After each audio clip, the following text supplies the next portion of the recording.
আজকে আমরা গিয়েছিলাম তারকেশ্বর। তারকেশ্বরে প্রথমেই গিয়ে আমরা শাহপুর মাঠে চলে যাই। শাহপুর মাঠে গিয়ে দেখছিলাম প্রচন্ড পরিমাণে ভিড়। তো ভিড়টা জাস্ট লেভেলের ছিল।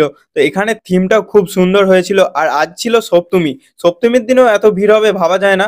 আমাদের এখানে বেশিরভাগ অষ্টমী নবমী থেকেই ভিড়টা একটু বেশিই থাকে। আর আজ আমার সাথে ছিল অন্তু আর শাশ্বত, তিনজন মিলেই বেরিয়েছিলাম আজকে। তারপর আমরা তিনজন মিলে ভিড় ঠেলে ঠেলে ভিতর দিকে ঢুকতে থাকি। তো ভিতরে ঢোকার পর দেখলাম ভিতরের কারুকার্যটা খুবই সুন্দর, বাঁশ আর মাটির কলস দিয়ে তৈরি করা হয়েছে।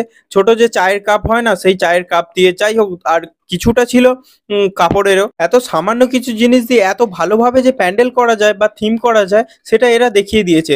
তারপর এখানে হচ্ছিল সন্ধ্যা আরতি। সেই সন্ধ্যা আরতি দেখার পর আমরা এখান থেকে বেরিয়ে পড়লাম। আর বাইরে বেরিয়ে দেখলাম যে আর মাঠটার চারিপাশে মেলাও বসেছে, অনেক খাওয়ার দাওয়ারের দোকান থেকে শুরু করে কেনাকাটা সবই করছে। তো আমরা এবার অন্য মণ্ডপে চলে যাব। তারপর তোমাদের সঙ্গে আবার দেখা হবে অন্য নেক্সট ভিডিওতে। ততক্ষণ তোমরা আমার ইউটিউব চ্যানেলে গিয়ে এই ভিডিওগুলো ওয়াচ করে এসো।